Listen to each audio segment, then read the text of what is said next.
Em 1900 e alguma coisa, estava acontecendo um avivamento na África, mais precisamente na tribo dos Concombas, e Deus estava se movendo naquele lugar com muita graça. Muitos sinais, muitos prodígios, muitas curas, muitas conversões.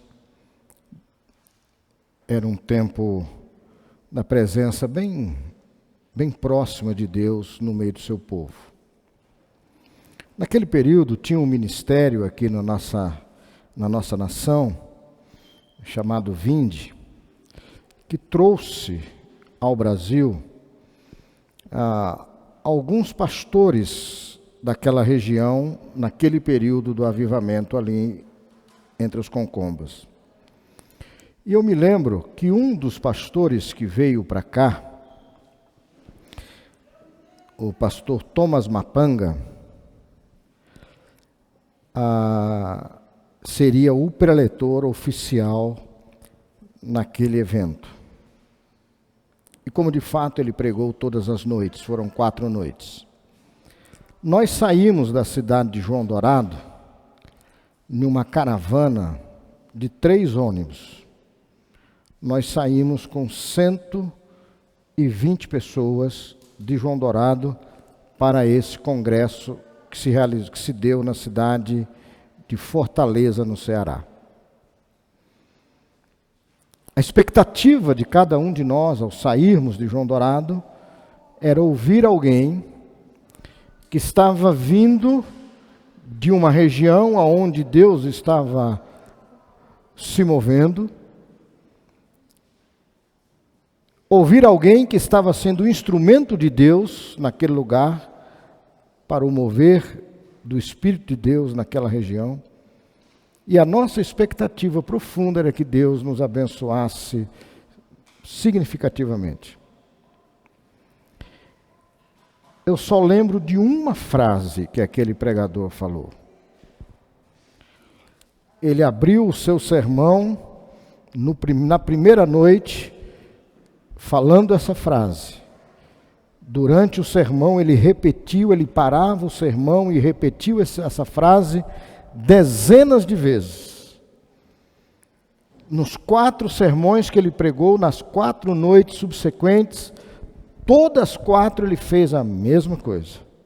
Ele abriu o sermão com a mesma frase, parava o sermão durante algumas vezes e repetia a mesma frase. E eu confesso para os irmãos que eu não me lembro de uma única experiência que ele nos contou. Um único sinal que ele nos tornou conhecido. Mas essa frase, ela está ecoando na minha cabeça há mais de 30 anos.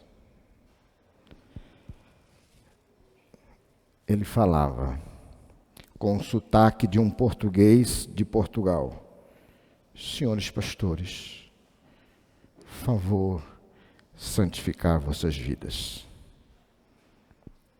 Senhores pastores, favor santificar vossas vidas.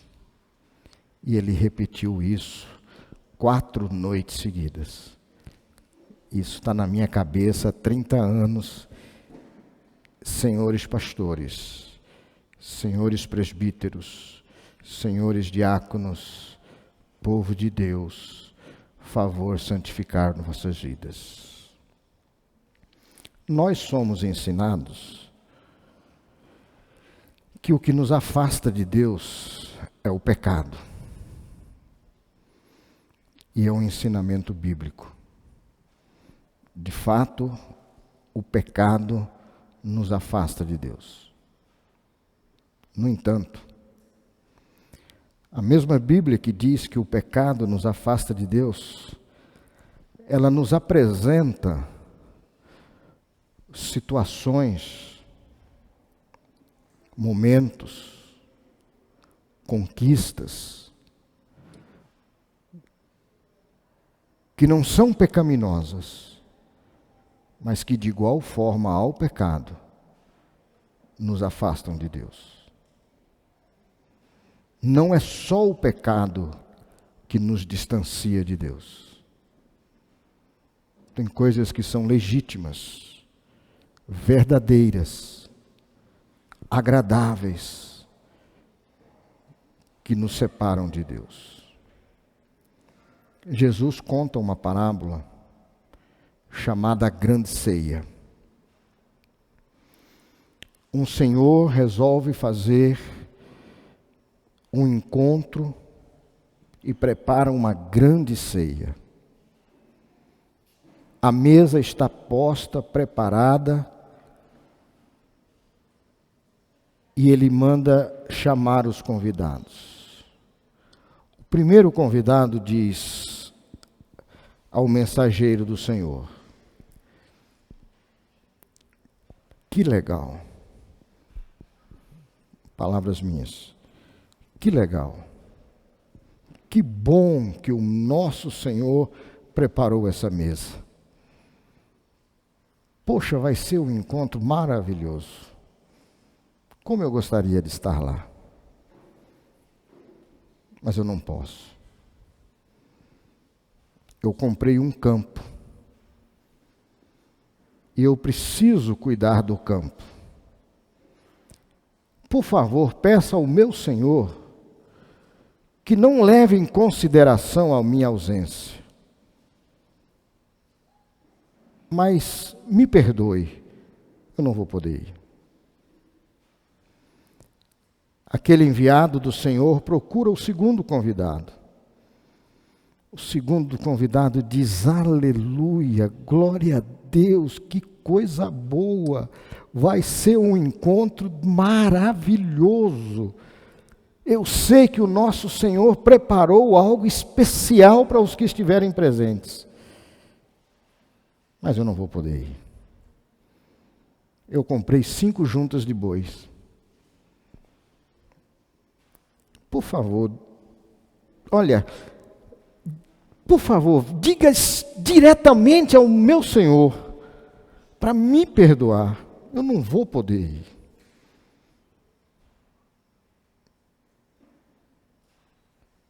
O enviado do rei procura o terceiro convidado. O terceiro convidado diz: eu sabia, eu estava esperando esse dia. Eu sabia que o nosso Senhor estava preparando alguma coisa especial para nós. Mas tem um problema. Eu me casei. Eu constituí família. Eu agora tenho responsabilidades. Eu não posso ir. Mas diga ao meu Senhor para me perdoar. As 3 justificativas, um campo, as juntas de bois e família, seria a resposta de oração para a maioria dos nossos pedidos. Seria a resposta de oração para grande parte dos nossos clamores. Entenda campo, fazenda, como um concurso, uma profissão, como nós estamos ouvindo desde ontem pela manhã, o sustento, a provisão, a manutenção. Entenda juntas de bois como ferramentas, a tecnologia necessária. Entenda família, como o que nós acabamos de ver aqui agora há pouco, o casal ajoelhado. Eu estava com a mão sobre eles e eu estava pensando, que coisa linda. Formar uma família. Isso é resposta de oração. Mas nos 3 casos, o pecado não passou por eles. Mas ambos separou os servos de Deus da presença do seu Senhor. E com um agravante. Eles não tiveram uma segunda chance. O Senhor da festa trocou os convidados. E eles jamais entraram naquela festa. Não é só o pecado que nos afasta de Deus.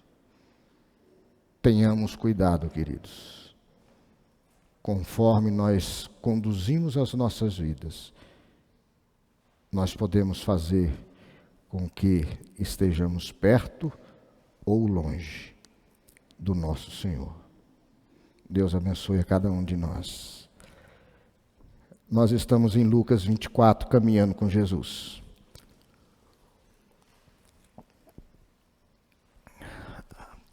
Nós temos uma caminhada de oração de manhã. Amanhã, se Deus permitir, eu vou lá. Ontem e hoje estive aqui no auditório, mas amanhã eu quero caminhar juntos. Mas desde ontem nós estamos caminhando com Jesus. Coisa boa, né? Jesus ensinando, a gente aprendendo, Jesus falando, Lucas 24. E nós vamos começar a ler o texto que nós já lemos ontem, só que hoje vamos começar no versículo 28. Nós estamos lembrando que Jesus está caminhando com os discípulos em direção a Emaús, após a crucificação de Jesus. Nós já discutimos esse assunto ontem. E no versículo 28 diz assim: quando se aproximavam da aldeia para onde ia, a Emaús, fez ele menção de passar adiante. O ele é Jesus. Jesus fez menção de continuar a caminhada. Mas eles, os dois discípulos, o constrangeram, dizendo: fica conosco, porque é tarde e o dia já se declina. E então, Jesus decide entrar e ficar com eles na casa. E aconteceu que quando estavam à mesa, tomando ele o pão, abençoou, tendo-o partido, lhes deu. Então, se lhes abriram os olhos e o reconheceram. Mas ele desapareceu da presença deles. E disseram um ao outro: porventura, não nos ardia o coração quando ele, pelo caminho afora, nos falava, quando nos expunha as Escrituras? Versículo 33. O texto abre o terceiro ponto do tema do nosso encontro. E na mesma hora, levantando-se, voltaram para Jerusalém, onde acharam reunidos os 11 e os outros com eles, os quais diziam: o Senhor ressuscitou e já apareceu a Simão. Então os dois contaram o que lhes aconteceram no caminho e como fora por eles reconhecido no partir do pão. Jesus continua caminhando com os dois discípulos. O diálogo continua, ou a conversa continua. Eles estavam em 3. E quando eles estão se aproximando da aldeia de Emaús, Jesus tem o propósito de continuar a caminhada. Os discípulos argumentam com Jesus que entardeceu, escureceu. Não haveria ou não valeria a pena insistir naquela caminhada. Eles estavam próximos de Emaús, já estavam chegando em Emaús. No entanto, havia escurecido. Eu não sei quais os problemas que poderiam acontecer naquele finalzinho de caminhada, de percurso, de trajeto, mas o certo é que essa argumentação foi suficiente para convencer a Jesus a não continuar a caminhada. E eles entram para casa, o texto não diz casa de quem, não diz aonde, não diz como, mas o certo é que eles se assentam à mesa para ceiar com Jesus.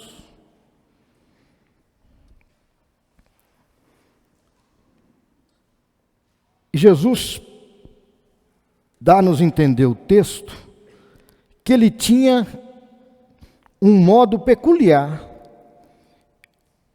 de se assentar à mesa com os seus discípulos, de partir o pão, distribuir aos seus discípulos e comerem juntos.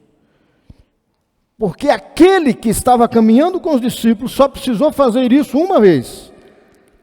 A forma como ele pegou o pão, a forma como ele partiu o pão, a forma como ele deu graças pelo pão e a forma como ele distribuiu o pão entre os três foi o suficiente, foi tudo o que se era necessário para que as escamas dos olhos, a barreira da compreensão, a barreira da possibilidade de saber com quem eles estavam assentados, fosse quebrada ou fossem retiradas, e eles então reconhecem que quem está com eles não é um estranho, não foi alguém que apareceu do nada, mas era o seu Senhor Jesus Cristo de Nazaré.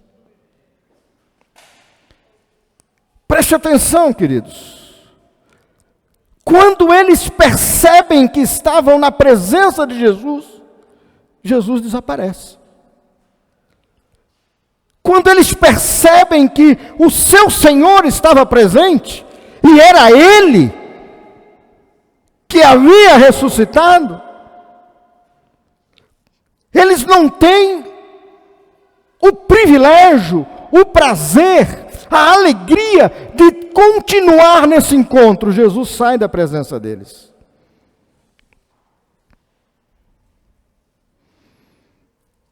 Aí eles começam uma conversa entre eles dois. Poxa, como é que a gente não percebeu isso antes? Como é que a gente não percebeu os sinais? A gente estava caminhando e o coração estava ardendo, o coração estava queimando. Ele falava, aquilo ecoava na nossa alma, no nosso interior. Ele falava e aquilo borbulhava dentro da gente. Ele falava e aquele negócio entrava dentro da gente de uma forma com que a gente sentisse algo diferente de tudo que a gente é acostumado a sentir. Nesse momento do texto, o terceiro ponto do nosso tema começa a ser desenvolvido. O versículo 33 diz: na mesma hora, eles se levantaram e voltaram para Jerusalém. Qual é a mesma hora? Algum tempo atrás, os dois tinham argumentado com Jesus para não caminhar porque tinha escurecido. Eles convenceram a Jesus que já não era mais momento de continuar nenhuma estrada. É possível até que tenham lembrado da parábola do bom samaritano lá atrás, e convencido a Jesus. Lembra daquela parábola que o Senhor nos contou? Agora eles estão convencidos que, a despeito da escuridão, a despeito do horário, é hora de se levantar. E é hora de começar uma caminhada diferente. É hora de viver algo diferente. É a hora de fazer algo que até então eles estavam desanimados para fazer. E a decisão que eles têm é começar uma caminhada nova. É viver um tempo novo. É viver algo diferente. Até então eles estão vivendo a crucificação. Até então eles estão vivendo as notícias dos últimos dias. Até então eles estão vivendo tudo aquilo que eles estavam experimentando de tristeza, de desencanto, de abatimento, de frustração, de desânimo. Eles estão vivendo isso. Mas quando seus olhos são abertos, a despeito da noite, a despeito das adversidades, a despeito dos argumentos que eles usaram com Jesus para convencê-lo a ficar com eles, a não caminhar, eles decidem voltar, agora não mais para Emaús, mas eles voltam para Jerusalém. Eles resolvem agora não mais se entregarem ao abatimento da alma, mas agora eles resolvem viver. Eles resolvem viver. Mas a grande questão, queridos, quando eles estão voltando para Jerusalém, que eles decidiram viver, é em que nível de fé eles decidiram viver. Este é o grande questão. Essa é a grande questão. Que nível de fé eles decidiram viver? Nós aprendemos hoje de manhã, para alguns foi relembrado hoje pela manhã, alguns tipos de fé. Nós vimos, pelo menos na carta que nós estamos caminhando sobre elas, que pelo menos 3 tipos de fé. Que tipo de fé é a caminhada que esses homens decidem viver a partir daqueles olhos abertos? Eu não sei o tipo de fé que nós estamos caminhando hoje, mas eu posso afirmar alguma coisa sem medo de errar. A fé que a igreja do nosso Senhor Jesus Cristo está praticando nos dias atuais não é a fé que aqueles discípulos decidiram viver. Não é. Primeiro, aqueles discípulos decidiram viver de uma forma de que estar com Deus era a primazia da sua vida. Estar com Deus era o mais importante para aqueles discípulos a partir daquele momento. Aqueles discípulos começaram a desenvolver uma fé sedenta, faminta. Uma fé de desejo na alma, de estar com o seu Senhor. Na sequência do texto aqui, nós não vamos ler, diz que quando eles chegam a Jerusalém, eles encontram os outros 11 discípulos e mais algumas pessoas, e quando eles estão nesse encontro, Jesus entra. Eles começam a ter uma vida aonde Jesus é a prioridade. O salmista é acostumado a ministrar sobre fome sobre Deus. E eu caminhei muitos anos da minha vida cristã sem entender isso. Em uma tarde, eu fui a uma churrascaria para almoçar. Fui com uma outra pessoa.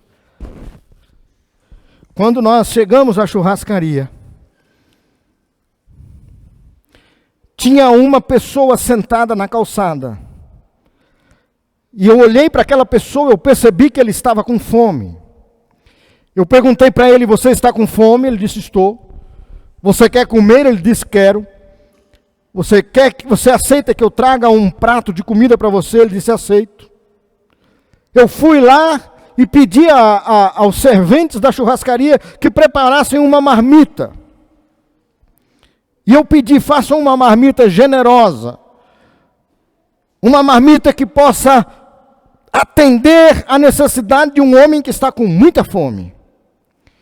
E eles fizeram aquela marmita, eu trouxe nas mãos aquela marmita com os talheres e entreguei para aquele rapaz. Ele pegou a marmita em uma mão, pegou os talheres com a outra, jogou no chão e colocou a marmita em cima das 2 pernas e começou a comer com as 2 mãos. Ele pegava naquela comida e trazia na boca, a comida descia, escorregava, ele pegava uma coxa de galinha, ele engolia aquele negócio assim, numa velocidade, numa rapidez. Eu fiquei impressionado com aquilo, eu me assustei, falei, meu Deus, o que é que está acontecendo? Ele comeu aquela marmita em segundos. Eu perguntei, saciou a sua fome? Ele disse: não. Você quer mais? Quero. Eu voltei lá, peguei a segunda marmita, trouxe para ele. De igual forma, ele nem olhou para os talheres. Ele pegou aquele negócio, comeu. Quando ele terminou, eu perguntei: saciou a fome? Ele disse: não. Você quer mais? Ele disse: quero. Eu trouxe a terceira marmita e ele comeu de igual forma. Quando ele terminou, eu perguntei: você quer chupar uma melancia como sobremesa? Ele disse: faz favor. Eu fui lá, peguei uma melancia pela metade, era uma melancia grande assim, eu trouxe a metade daquela melancia, trouxe uma colher para ele chupar aquela melancia. Ele não pegou a colher, ele metia a mão naquele negócio assim e colocava na boca. Quando ele terminou de comer, eu perguntei: tem quanto tempo que você não come? Ele diz: há muitos dias. Ele ficou sentado descansando, nós entramos para almoçar.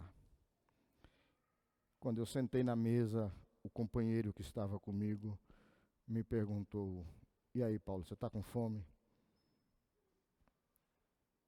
Naquela tarde eu respondi: eu preciso rever o meu conceito de fome.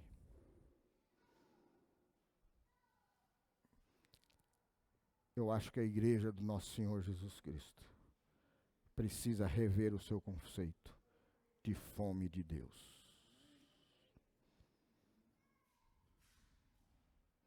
Parece-me que nós estamos mais com vontade de comer do que com fome.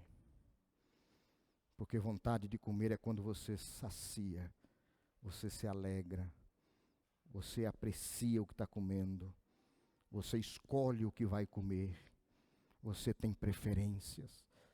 É você que determina o que é que você quer, o quanto você quer, se não quer. Isso é vontade de comer. E o salmista não diz isso de Deus. E os discípulos não caminharam mais com vontade de Deus. Eles passaram a caminhar, a viver fome de Deus. Fome de Deus. Mas eles caminham numa segunda perspectiva. É numa comunhão profunda de relacionamento com Deus. A caminhada daqueles discípulos, a partir daquele momento, foi uma caminhada de um relacionamento profundo com Deus. Eles se lembraram da sexta-feira da crucificação. No momento da sexta-feira da crucificação, alguns eventos extraordinários aconteceram. Os mortos saíram da sepultura e entraram na cidade. Houve um tremor de terra. A claridade do dia cessou. Uma escuridão enorme aconteceu naquele momento. E a narrativa bíblica diz que esses eventos da crucificação de Jesus, eles pararam, cessaram e voltaram à sua normalidade. A terra parou de tremer. Os mortos voltaram para a sepultura.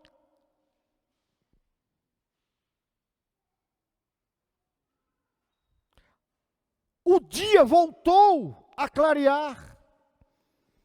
Mas teve um evento, queridos, que aconteceu naquela morte de Jesus, que nunca mais voltou ao normal. O quarto evento foi o véu do templo se rasgou de cima a baixo. Esse véu nunca mais se fechou. No entanto, nós, igreja do Senhor Jesus Cristo, insistimos em ficar do lado de fora do véu. O véu está aberto. A possibilidade de viver um relacionamento profundo com aquele que está além do véu não está sendo o desejo principal do nosso coração.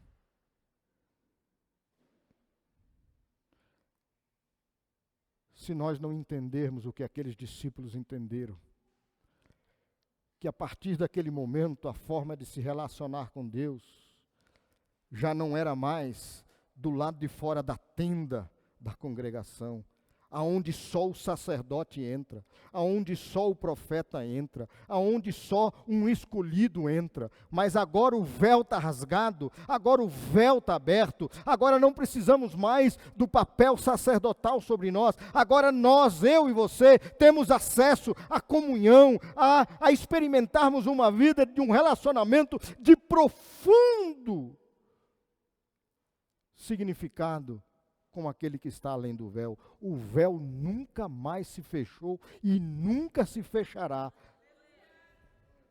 Os discípulos entenderam que eles iam viver nessa perspectiva. Mas tem uma terceira situação aqui. Eles se moveram no ministério debaixo do poder de Deus. Eles começaram a caminhar e a viver na perspectiva de que o poder de Deus precisava fazer parte da caminhada deles. Eles entenderam que se o Espírito de Deus não estivesse sobre eles, e eles foram para Jerusalém, e ficaram lá em oração, esperando a chegada do Espírito, esperando a entrada do Espírito na vida deles, esperando o poder do Altíssimo vir sobre eles, tomar conta deles. Eles entenderam que para caminhar, para viver a vida cristã, precisamos estar debaixo do poder do Altíssimo, do Espírito Santo de Deus. E eles ficaram trancados até a chegada desse poder na vida deles. Nós perdemos, de alguma forma, de alguma maneira, a capacidade de entender que a igreja de Nosso Senhor Jesus Cristo, ela precisa andar debaixo do poder do Espírito de Deus.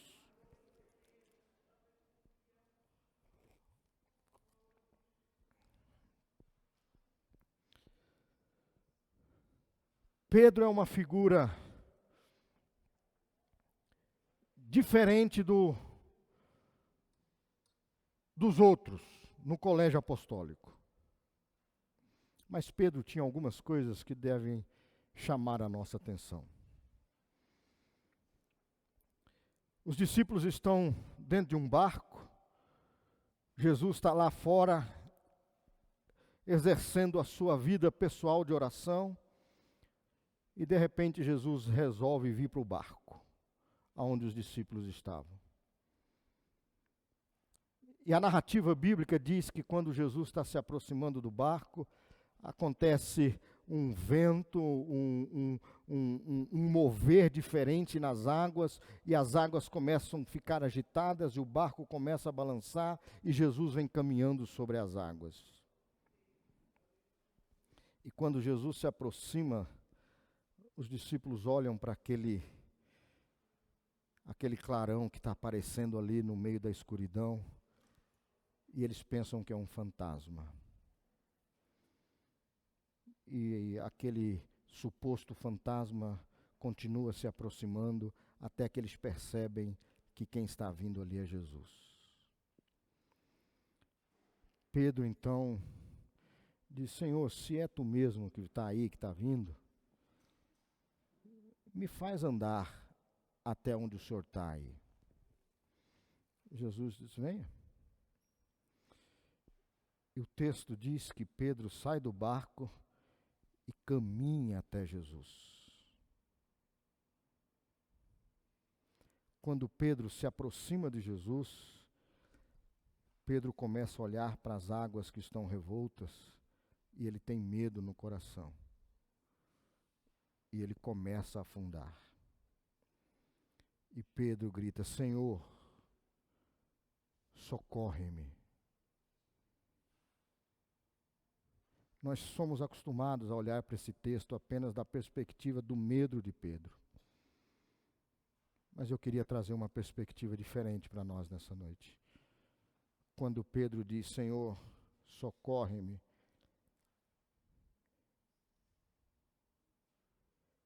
Pedro está dizendo para Jesus, eu me recuso a abrir mão do sobrenatural do Senhor sobre a minha vida. Pedro era pescador desde menino. A distância que Pedro estava do barco não era grande, porque eles estavam conversando com Jesus normalmente. Isso nos leva a acreditar que a distância do barco era uma distância pequena. Pedro era um exímio nadador. Ele poderia voltar de onde estava nadando para o barco, mas Pedro se recusou a voltar no seu braço. Pedro recusou voltar com as suas próprias forças. Pedro recusou a resolver problemas, adversidades, complexidades, com a sua própria experiência, com a sua própria vivência. Pedro recusou isso e Pedro disse, Senhor, me socorre, eu não quero voltar nadando, eu vim caminhando sobre as águas e vou voltar para o barco, caminhando sobre elas, porque eles entenderam que caminhar e viver a vida cristã precisa ser debaixo do poder de Deus. Quantos problemas, pastor Alcides, da igreja nós estamos resolvendo na nossa sabedoria? Quantos aconselhamentos nós estamos fazendo na nossa capacidade humana, intelectual, a nossa sabedoria, a nossa experiência de vida? Geralmente as pessoas nos procuram e dizem, Vini, eu te procurei, porque você é experiente, você já tem 40 anos de vida cristã. Queridos, como eu gostaria de alguém me procurar e dizer, eu vim aqui não é porque você tem 40 anos de vida cristã. Eu venho aqui porque eu creio que o poder de Deus está sobre sua vida. Eu venho aqui porque eu acredito que você não quer voltar para o barco nadando junto comigo. Você não vai me apresentar uma prancha ou um jet ski. Você não vai me apresentar uma alternativa humana. Você vai abrir uma alternativa que venha dos céus. E é isso que eu quero para a minha vida. Mas tem uma quarta perspectiva dessa caminhada, desse viver que os discípulos decidiram. Os discípulos decidiram reconhecer o chamado para salvar os perdidos. Eles decidiram e compreenderam que a razão da caminhada deles dali em diante, a razão de viver daqueles homens dali em diante, era o perdido. Eles entenderam que Jesus Cristo, o seu Senhor, caminhou com eles até ali, preparando-os para dali para frente, eles caminharem buscando aqueles que estavam perdidos. Eles se lembraram de quantas vezes Jesus foi criticado, porque estava com uma mulher no tanque de Samaria. Eles se lembraram quantas vezes Jesus foi criticado, porque comeu com pecadores. Eles se lembraram quantas vezes Jesus foi amaldiçoado, porque ele decidiu entrar e se misturar com o podre, o imundo, o cheio de chagas, os rejeitados pela sociedade. Eles se lembraram que Jesus Cristo, o seu Senhor, havia dito para eles que ele, Jesus, tinha vindo buscar os pecadores. E lá na frente um deles vai dizer, eu sou o principal desses, o apóstolo Paulo diz. Queridos, eu imagino a caminhada de fé do apóstolo Paulo. A Bíblia diz que o apóstolo Paulo tinha um espinho na carne. 2000 anos de teologia não explica que espinho é esse. E eu não tenho a menor intenção de trazer aqui um espinho e botar na vida de Paulo. Mas eu queria lembrar um tormento na vida de Paulo. Paulo se tornou um dos maiores pregadores, evangelista, cheio de Deus, cheio do Espírito de Deus, aonde Paulo passava, pregava, as igrejas eram formadas, as igrejas eram levantadas. Meus queridos, pensa aqui comigo. Paulo pregando em uma dessas cidades. E no final do seu sermão, pastor Alcides, Paulo faz um apelo. E os pecadores levantam as mãos e dizem: nós queremos Jesus, nós aceitamos Jesus.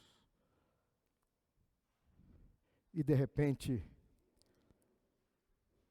no final da oração, se naquela época era o modelo de hoje, eles pegam os endereços dos novos convertidos, o celular, o Instagram, o Face. Eles abrem uma ponte de comunicação entre o novo convertido. E de repente Paulo vai fazer uma visita para um novo convertido.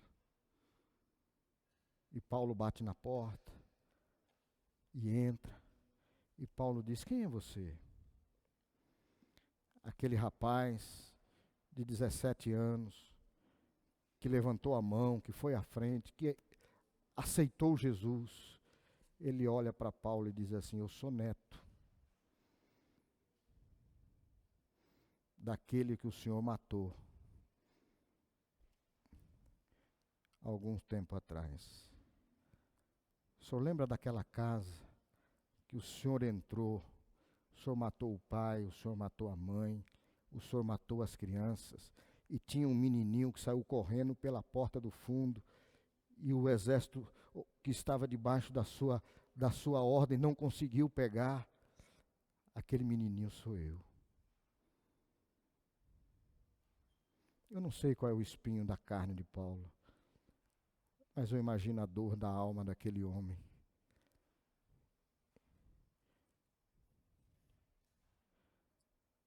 Mas Paulo vivia em um nível de profundo de comunhão com Deus, que essa dor da alma, de saber que aquelas pessoas são aqueles sobreviventes das quais ele tentou matar, agora são aquelas que estão formando a igreja, o exército, o povo, a família do Eterno. No dia que nós tivermos essa compreensão, queridos, nós não vamos deixar um vizinho sem evangelizar. Nós não vamos deixar os nossos professores de faculdade, com todas as suas influências ideológicas, filosóficas, com todas as suas influências de tudo que você possa imaginar desse mundo que nós estamos vendo nas faculdades de hoje. Nós vamos ter coragem de dizer para o nosso professor: o senhor está perdido. Você precisa de Jesus de Nazaré. Se Jesus não entrar na sua vida, você vai para o inferno, com toda a sua sabedoria, com toda a sua influência marxista.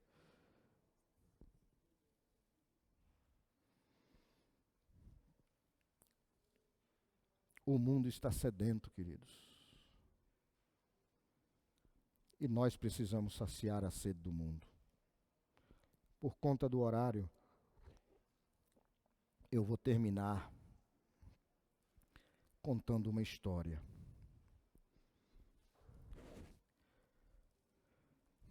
Eu sou do semiárido baiano. Lá no semiárido baiano, a falta de água é um caos. Hoje nós temos muitas alternativas.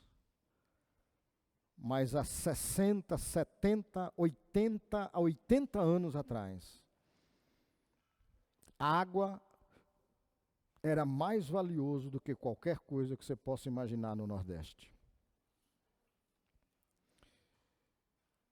O meu tataravô, o coronel João Dourado, que dá o nome da cidade, ele cavou uma cisterna, um buraco que a gente chama de cacimba. A cacimba, ela é chamada de cacimba até uma determinada profundidade.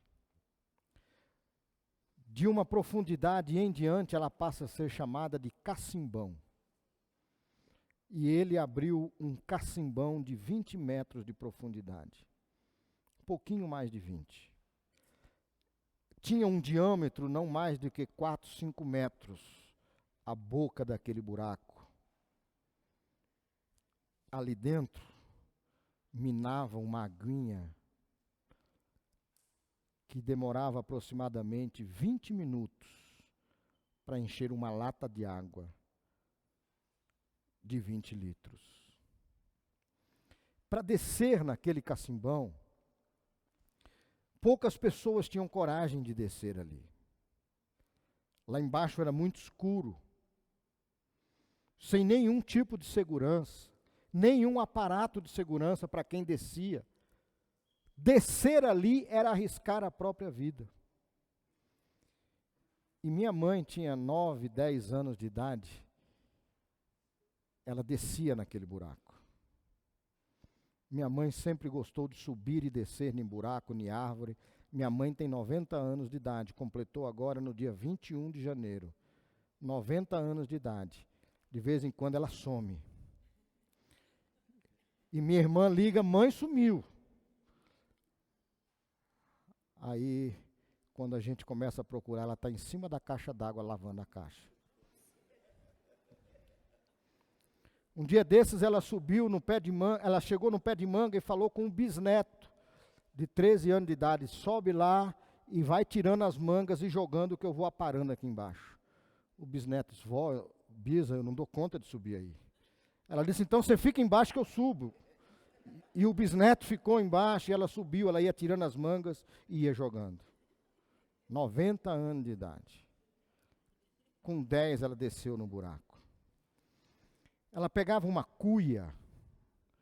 Talvez você não saiba o que significa cuia, mas cuia é uma peça de uma fruta do mato chamada cabaça, que se abre no meio e fica aquelas duas bandas. A cabaça inteira é cabaça, partida no meio são duas cuias.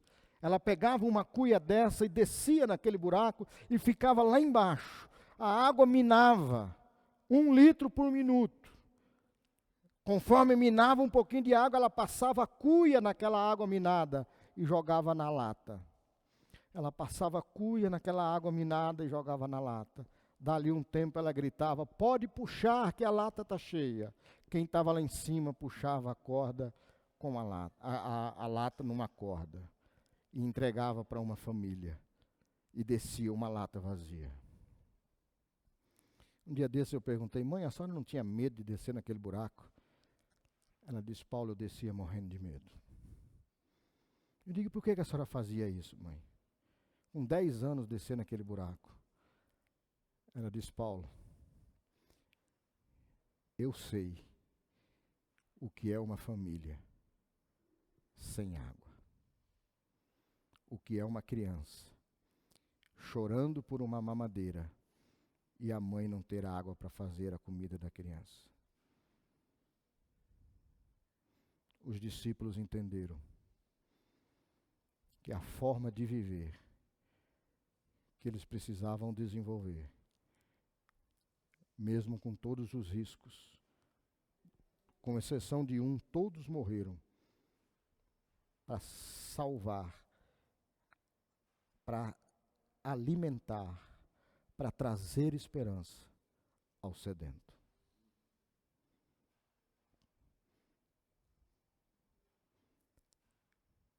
Queridos, não basta a gente saber que está escrito.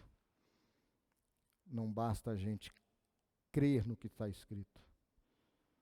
Se nós não vivermos a perspectiva de quem escreveu o que está escrito, nós não vamos conseguir desempenhar, desenvolver, cumprir o nosso papel como igreja do nosso Senhor Jesus Cristo. Só o faremos se a gente souber que lá em cima tem alguém com sede, mas nós estamos na fonte da água. Nós estamos na fonte. a gente tem a cabaça na mão, a gente pode rapar a cabaça no chão, a gente pode jogar na água e a gente pode gritar para os anjos: pode puxar, que mais um se rendeu a Jesus. Pode puxar, que tem mais um aqui que foi salvo. Pode puxar, que tem mais um aqui, que o nome está escrito no livro da vida. Procura aí e pode puxar que ele está chegando. Nós precisamos crer nisso. Mas o Espírito de Deus é que faz isso. Eu pedi para a gente cantar, se já puder aproveitar. É porque nós cantamos agora há pouco, que é o Espírito de Deus que faz isso. Eu gostaria de desafiar você nessa noite a crer nisso e viver nessa perspectiva de que o Espírito de Deus faz. E Ele faz e continua fazendo e vai fazer, porque o véu não se fechou e nem vai se fechar.